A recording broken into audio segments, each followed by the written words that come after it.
السلام علیکم ورحمۃ اللہ۔ جیسے کہ آپ سب کو معلوم ہے کہ اردن کے کنگ عبداللہ پاکستان کے دورے پر آئے ہیں اور پاکستان میں ان کا پراتفاق انداز سے استقبال کیا گیا۔ اور یہ کہ بہت سارے ذہنوں میں یہ سوال آتا ہوگا کہ ایسا کیوں ہوا، پاکستان نے اتنے پراتفاق اور اتنے وارم استقبال کیوں ہوا، اتنے پرجوش طریقے سے۔ اگر ہم تاریخ پر نظر دوڑائے تو پاکستان کی 1965 کی لڑائی، اور سب سے پہلے جب پاکستان بنا تو پاکستان کو تسلیم کرنے والے ممالک میں سے اردن 5ویں نمبر پر تھا، اور اس کا پولیٹیکلی اردن نے ہر جگہ پر پاکستان کی مدد کی، پاکستان کے ساتھ کھڑا ہوا۔ پھر 1965 کی لڑائی میں، 1971 میں ہر جگہ وہ پاکستان کے ساتھ کھڑا رہا، اور 1967 کی جو لڑائی اسرائیل کے خلاف عرب نے لڑی تھی، حقیقت میں اسرائیل نے بہت زیادہ اس میں فتح حاصل کی، لیکن پاکستان اردن کے ساتھ کھڑا رہا، اور پاکستان نے کافی سارے اپنے جہاز بھیجے تھے۔ اگر اس طرح سے ہم تاریخ پہ نظر ڈالیں تو کافی زیادہ تعلقات نظر آتے ہیں۔ اردن میں جب سول وار شروع ہوا، اور وہاں پر ہم لوگ یہ جانتے ہیں کہ ضیاء الحق نے بہت سارے فلسطینیوں کو مارا تھا، تو فلسطینیوں کو اس نے کیوں مارا تھا؟ اگر اس چیز کو مد نظر رکھا جائے تو حقیقت یہ تھی کہ وہاں پر PLO فلسطینین کا اپنا ایک تنظیم تھا جو کہ اپنے فیصلے آپ کرتی تھی۔ تو کنگ شاہ حسین جو کہ اردن کا شہنشاہ تھا، اردن کا بادشاہ تھا، اس کے خلاف ان کے کنگ شاہ حسین نے کہا کہ آپ لوگوں کی یہ بذات خود یہ فیصلے یہ بالکل صحیح نہیں ہے۔ تو PLO نے بالکل اس کو مسترد کر دیا اور کہا کہ ہم وہی کریں گے جو ہمارا دل چاہے گا، ہم اپنے فیصلے خود ہی کریں گے۔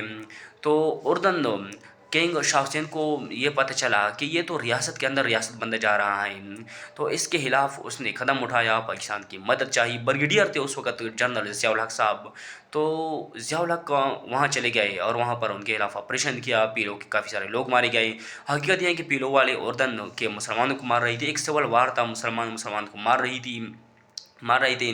تو حماس کو بھی اس PLO نے کافی زیادہ مارا تھا، کیونکہ یہ PLO یاسر عرفات کا جماعت تھا جو کہ سیکولر تھا اور نیشنلسٹ بھی تھے، جبکہ حماس وہ ایک اسلامک نظام چاہتے تھے۔ تو اس وجہ سے کافی سارے اختلافات تھے، اور کنگ شاہ حسین نے پاکستان کو مدد کی اپیل کی، تو اس وقت ضیاء الحق ان کی مدد کرنے کے لیے گئے تھے، اور PLO کو اس نے شکست دے کر بہت سارے فلسطینی اس طرح سے شہید ہو گئے۔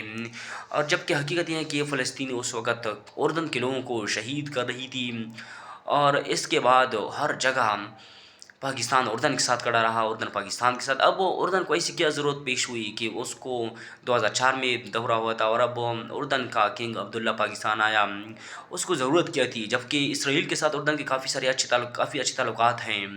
تو اس کی وجہ کیا ہے کہ اسرائیل کے ساتھ اتنے اچھے تعلقات ہیں، ان کے تجارت بھی ہیں، سب کچھ چل رہا ہے؟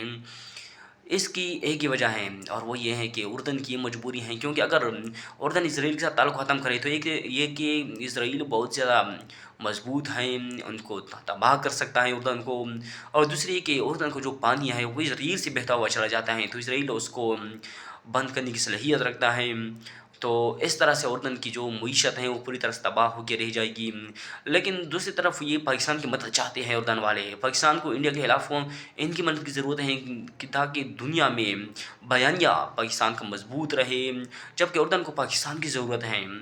وہ یہ ضرورت ایران سے پورے کر سکتے ہیں، ایران سے مدد کی اپیل کر سکتے ہیں، ایران کے پاس بھی آ سکتے ہیں، لیکن مسئلہ یہ ہے کہ ایران پہلے سے ہی بہت زیادہ مشکلات میں گھرا ہوا ہے، اور دوسرا یہ کہ ایران کا جو اپنا مائنڈ سیٹ ہے وہ یہ ہے کہ چین کے عرب ممالک یہاں پر ملوکیت ہے، یہاں پر بادشاہت کا نظام ہے، جن کے وہ خلاف کھڑے ہیں، اور وہ چاہتے ہیں کہ خلافت ہو جائے جو کہ اسلامی نظام ہے۔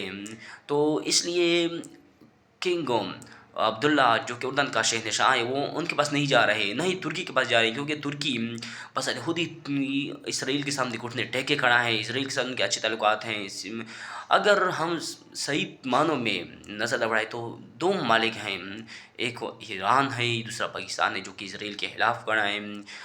یہ دو ممالک پوری طرح سے موجود ہے اس کے پاکستان کے ملک کے ساتھ اچھے تعلقات ہیں، لیکن پھر بھی اسرائیل کو تسلیم کرنے کے لیے تیار نہیں ہیں۔ اسرائیل کے خلاف ہر محاذ پر ہمیں پاکستان نظر آتا ہے۔ انڈیا کے خلاف جب بھی ہماری لڑائی ہوتی ہیں تو اسرائیل کے طیارے آتے ہیں، اسرائیل کے ڈرونز آتے ہیں، اسرائیل کے فوجی آتے ہیں، پوری طرح سے اسرائیل ان کے ساتھ کھڑا ہے۔ تو اب آپ لوگ کمنٹ سیکشن میں بتائیے کہ کیا پاکستان کا موقف بہترین ہے کہ نہیں ہے۔